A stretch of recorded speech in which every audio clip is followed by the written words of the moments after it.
쉽고 재미있는 시사경제 페페TV에서 존경하는 대한민국 국민 여러분께 말씀드립니다. 베트남 익스플로러 등 현지 매체에 따르면 베트남 국적항공사 베트남항공은 6월부터 호치민 인천 노선과 하노이 인천 노선 운항을 재개합니다. 베트남항공은 매주 총 4번의 베트남발 항공편을 운항할 계획입니다. 호치민과 인천을 잇는 노선은 6월 3일부터 재개됩니다. 이를 두고 베트남 현지의 국영 여행사를 비롯한 대형 여행사들은 이미 여름을 겨냥한 프로모션 상품을 선보이고 있습니다. 비에페이블은 기존 가격에 대해 최대 50%가 저렴한 전례 없는 인센티브와 할인으로 베트남 굿 뉴데이라는 관광 상품을 선보였습니다. 하노이 투어리스트 트래블 컴퍼니는 5월 초부터 약 20만원에서 25만원의 가격으로 센트럴 지역 투어 상품을 내놓았습니다. 하지만 이미 늦은 것일까요? 코로나 사태 이전에 한국인들로 가득 차 있던 베트남 거리는 현재 중국인들로 가득 차 베트남 사람들이 힘겨운 시간에 직면했다는데요. 중국인들이 베트남을 가득 채우자 왜 베트남 사람들은 힘들어하는 것일까요? 자세히 알아보겠습니다. 페페TV 팩트 체크. 13억 인구의 중국인들이 폴짝 뛰기만 해도 지구의 자전축이 변할 거라는 우스갯소리도 있을 만큼 중국은 인구 대국입니다. 이런 중국 사람들은 전 세계로 뿔뿔이 흩어져 자리 잡고 있고 따라서 세계 어디를 가나 차이나타운은 존재한다는 말이 있습니다.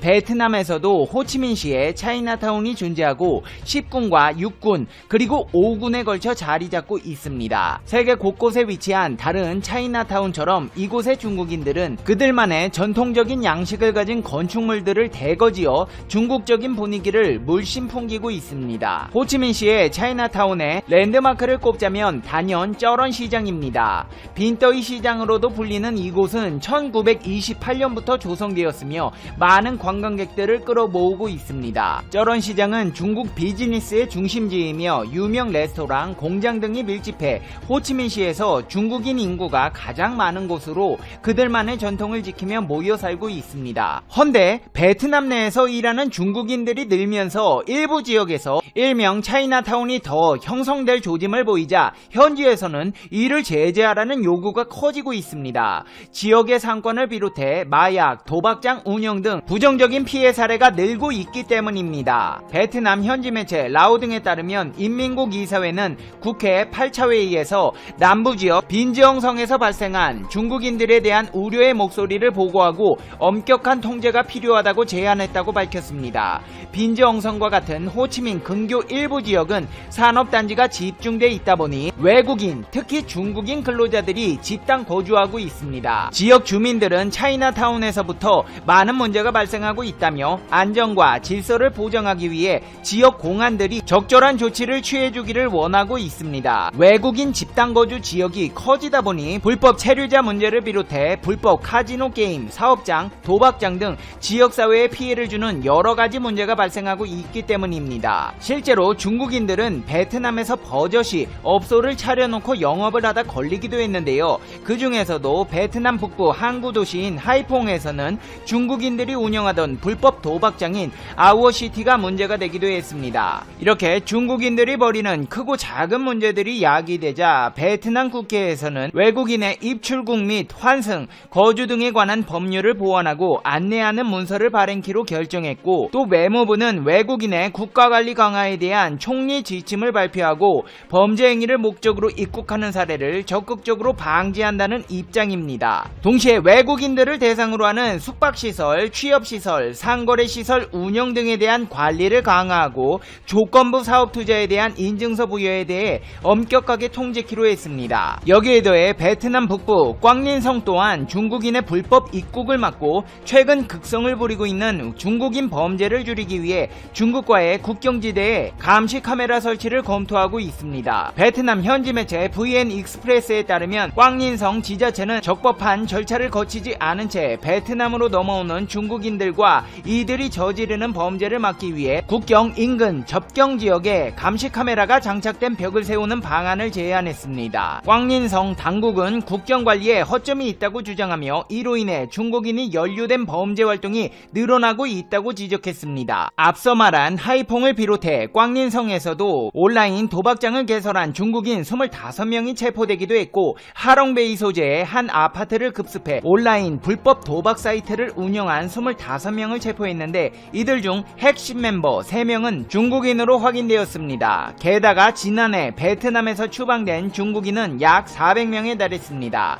이에 꽝린성은 국경에 감시 카메라를 설치해 불법 체류자가 들어오지 못하도록 사전에 예방하고 중앙정부에 자금 지원을 요청할 예정입니다. 베트남 정부에서 중국인에 대한 무비자 체류 기간을 3일로 늘리는 등 투자와 관광업 육성에 박차를 가하면서 지난해 꽝린을 방문한 외국인 관광객은 600만 명에 달했습니다. 또한 적발된 불법 체류자 수는 654명으로 이들 중 대부분은 중국인들이었습니다. 이뿐만이 아닙니다. 작년부터 베트남 언론들은 중국인 범죄를 재조명하며 중국인들에 대한 감정을 숨기지 않아왔는데요. 베트남 일간지 뚜오이제는 베트남 아내에게 무력을 행사한 사건을 보도하며 중국 및 대만에서 발생한 베트남 사람들이 당한 범죄 사건을 재조명했습니다. 보도에 따르면 한진쿤이라는 이름의 중국 남성이 베트남 호치민에서 베트남 아내를 사망케 한 사건이 있었습니다. 지난 2017년 6월에도 베트남 북부 접경 지역에서 강제 혼인을 위해 중국으로 가던 베트남 여성들이 무더기로 구출되는 사건이 발생하기도 했습니다. 영국의 주요 일간지 가디언은 베트남 북부 지역에서만 2017년 6월에 18명의 소녀가 중국으로 갔다가 발견돼 되돌아왔다고 전했습니다. 베트남 언론은 남아 선호사상으로 인한 남녀 성비 불균형으로 중국 남성들의 결혼이 어려워지자 베트남 여성들이 국제결혼에 희생양이 되고 있다고 지적했습니다. 중국의 베트남 괴롭히기는 이뿐만이 아닙니다. 남중국해에서 또다시 베트남과 중국의 갈등이 고조되고 있는 것인데요. 베트남 농림부에 따르면 중국이 남중국해에 얼씬도 하지 말라며 베트남의 남중국해 조업 금지 방침을 내세웠고, 베트남 정부가 중국의 제안을 거부하면서부터 갈등의 골이 깊어졌습니다.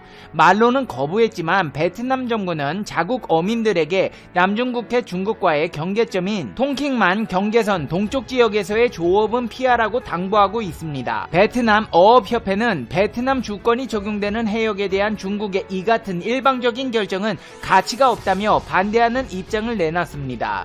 베트남 외교부도 중국의 이 같은 조치에 분명한 반대 입장을 밝히고 중국 정부의 상황을 더 복잡하게 만들지 말아달라고 주문했습니다. 하지만 이 말을 듣고 가만히 있을 중국이 아닙니다. 중국이 남중국해 스프레틀리 제도 파이어리 크로스 암초에 군용기를 출격시켰는데요. 중국이 일방적으로 남중국해에 대한 모든 어업 조업 금지에 대한 반박 후 3일 만에 이런 일이 벌어진 것이고, 베트남 정부는 다시 한번 공식 입장을 내 중국의 군사활동 자제를 촉구했습니다. 베트남 외교부 대변인은 베트남에 허가 없이 스프레틀리와 파라셀 제도 내에서 모든 군사적 활동은 무효라고 밝혔습니다. 상황이 이렇다 보니 베트남이 기댈 곳은 일본과 미국뿐입니다. 중국이 남중국해와 동중국해에서 위협 전술을 펼침에 따라 지난 몇 년간 일본과 베트남이 공통 이해를 바탕으로 보다 긴밀하게 협력하고 있습니다. 지난 2018년에는 중국의 압박으로 베트남은 자국의 배타적 경제 수역에서조차 석유 시추 프로그램을 잇따라 취소했으며,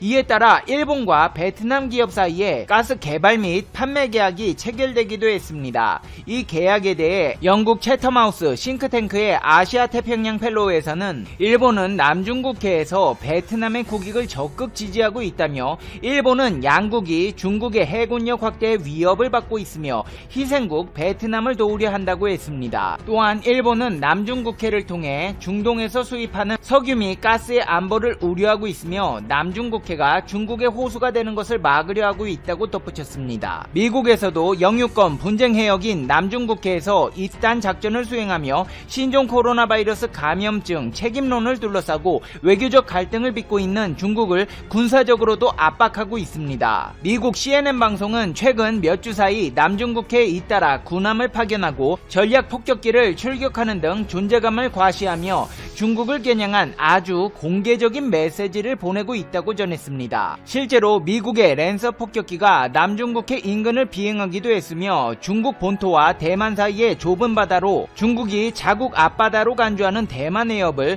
미 구축함 베리함과 맥켄베람이 통과하면서 중국의 반발을 사기도 했습니다. 존 아킬리노 미 태평양 함대 사령관은 중국 정부가 동남아시아인들을 석유, 가스, 어업 문제로 괴롭히는 패턴을 끝내야 한다며 수백만의 사람들이 생계를 위해 이 지역 자원에 의존하고 있다고 비판하기도 했습니다. 이제 페페TV의 결론입니다.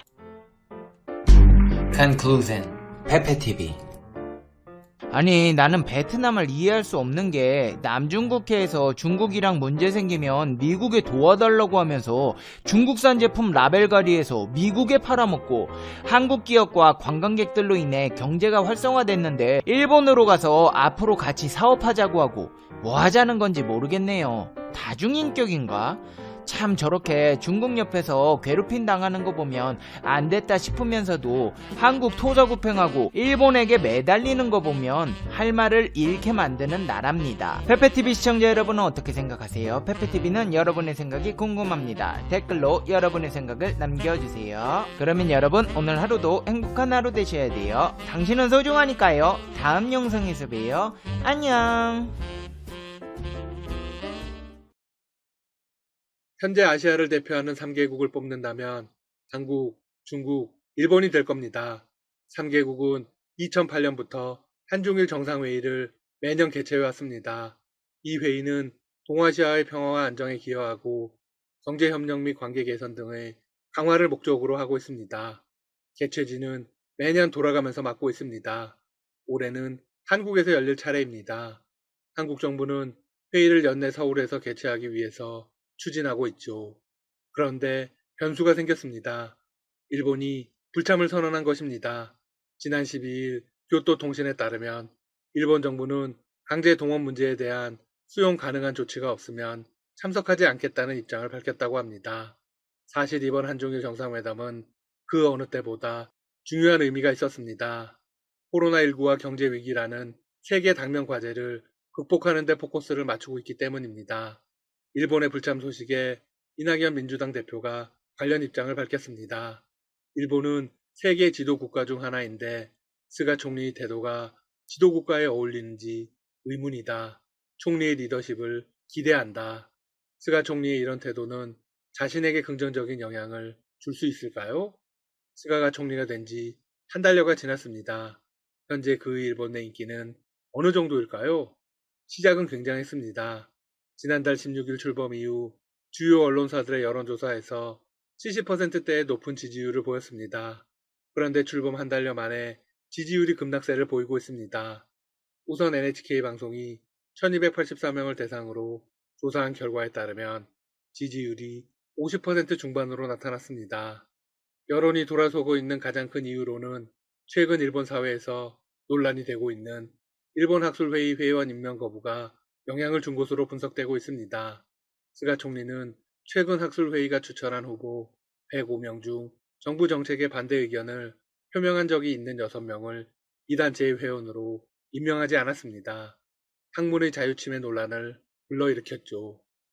학술회의는 총리 산하 기관이지만 독립적으로 활동한다고 관계법령에 규정되어 있습니다. 아베 총리 때부터 지적되어 온 코로나19 대처에 대해서도 많은 불만이 있었습니다.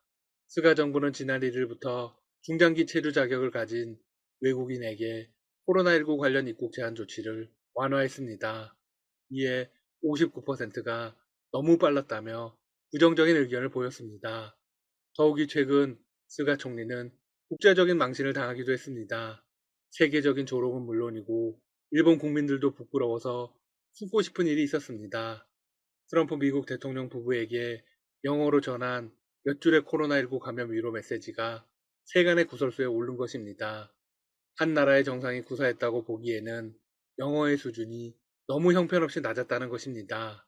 트럼프 대통령이 자신의 감염 사실을 알린 트윗글에 스가 총리는 어떤 영문 트윗을 보냈을까요? 친애하는 트럼프 대통령에게로 시작되는 위로 메시지는 코로나19에 감염이 됐다는 트윗을 읽고 걱정했다. 빨리 극복해 일상을 되찾기를 기원한다 등의 내용으로 구성되었습니다. 거의 초등학생이 쓴 듯한 글입니다. 특색은 전혀 없고 영어는 기초적인 수준의 평이한 문장으로 가득했습니다. 결국 집권 자민당에서도 쓴소리가 나왔습니다. 영어 표현의 수준이 너무 낮다. 그냥 자동 번역기 돌린 것이 아니냐? 의원들은 입을 모아서 스가 총리에 대한 우려를 표했습니다. 특히 문제가 된 표현은 걱정했다는 표현이 I was worried의 과거형으로 되어 있는 대목입니다. 이 부분은 의원들의 집중 공격을 받았습니다. 한 의원은 이렇게 말하기도 했습니다. 전에는 걱정을 했지만 지금은 안 하고 있다는 것이냐? 참고로 스가 총리의 트윗이 올려질 당시 트럼프 대통령은 아직 병원에 있었습니다. 이 사태에 대해서 일본 외무성 보도관은 이렇게 해명했습니다. 필요시 총리에 대해 영문 번역을 지원하고 있지만 이번 일은 정의를 파악하지 못하고 있다. 이와 관련해서 일본 언론들도 비판 기사를 대대적으로 내보냈습니다. 한편 일본과 베를린 소녀상과의 관련해서도 대립하고 있는 상황입니다. 현재 독일은 소녀상의 철거를 백지화한 상황입니다. 소녀상을 없애려던 일본의 야욕이 수포로 돌아간 것이죠. 일본은 정부 차원에서 독일을 압박했던 것으로 전해지고 있습니다. 결국 스가는 한국에게 1패를 기록했습니다. 그런데 소녀상을 지켜낸 건 시민단체들과 교민들이었습니다. 정부는 별다른 행보를 보이지 않았죠. 그런데 이재명 경기도지사가 독일 베를린 시장과 밑에 구청장 앞으로 평화의 소녀상 철거 입장 철회를 요청하는 서한을 보냈습니다. 이 지사는 같은 날 자신의 페이스북에 올린 서한문에 이렇게 밝혔습니다. 베를린시가 최근 한독 양국 시민들의 노력으로 설치된 평화의 소녀상에 대한 철거 방침을 밝힌 데에 대해 저는 대한민국 경기도민을 대표하는 경기도지사로서 우려를 표한다. 만일 평화의 소녀상이 철거된다면 전쟁 범죄와 성폭력의 야만적 역사를 교훈으로 남겨 항구적인 평화를 정착시키고자 염원하는 한국인과 전 세계의 양심적인 시민들에게 실망감을 안겨주게 될 것이다. 당국의 철거 허가가 일본의 노골적인 외교적 압력이 있은 뒤에 번복되는 것은 독일과 오랜 친선 우호 관계를 맺어온 한국인들에게 커다란 상처가 아닐 수 없다. 일본은 세계 곳곳에 세워진 소녀상이 반일 국수주의를 부추기는 도구라고 주장하고 있습니다. 하지만 소녀상의 어떤 면을 반일주의나 국수주의라고 할 수 있을까요? 일본은 절대로 납득할 만한 답을 내놓지 못할 것입니다. 이 도지사는 독일이 과거사를 진정으로 사죄하고 그 책임을 철저하고 지속적으로 이행하는 모습에 존경심을 갖고 있다고 했습니다. 그리고 일본에게도 과거사를 사죄하고 제대로 청산하라고 촉구했습니다. 앞으로 한국과 일본의 관계는 어떻게 될까요? 스가 총리의 행보에 대해 한국 언론들은 징용군과 위안부 문제로 촉발된 한일 관계의 악화에만 주목해 앞으로도 나아지지 않을 것이라고 해석하는 경향이 있습니다. 하지만 세밀하게 따져보면 꼭 그렇지는 않습니다. 스가 총리가 아베 총리와 겉으로는 비슷한 듯 보이지만 속내는 차이가 있기 때문입니다. 그 증거로 스가 총리가 취임한 이후 위안부 문제를 한 번도 거론하지 않았다는 걸 들 수 있습니다. 또한 한중일 정상회담을 앞두고 불참 이유를 이렇게 들었습니다. 친일철 죽음 재산을 현금화하면 한일 관계가 엉망이 될 것이며 정상회담은 보이콧할 생각이다. 이를 반대로 생각하면 친일 주철금의 현금화만 하지 않으면 대화가 가능하다는 암묵적인 입장을 제시한 것이기도 합니다. 실제로 친일 주철금 현금화가 멈춰서 있었던 지난 한 달 동안 한일 정상 간의 전화통화와 비즈니스 입국 허용, 입국 시 격리 조치 해제 등의 협의가 이루어지기도 했습니다. 게다가 스가 내각은 경산성 중심의 관료들을 모두 밀어냈습니다. 작년 수출 규제 조치를 기획하고 위반했던 인물들이 모두 나가떨어진 것입니다. 이는 아베 전 총리와 확실한 차별점이라고 볼 수 있습니다. 물론 당장 한일 관계를 복원하는 건 어렵습니다. 하지만 스가 총리가 아베 전 총리와 똑같은 노선을 걸을 거라고 보기도 어렵습니다. 앞으로 정부의 외교적 노력을 계속 지켜보겠습니다. 지금까지 닥터시사TV였습니다. 여러분 시청해주셔서 감사합니다. 구독과 좋아요 부탁드립니다.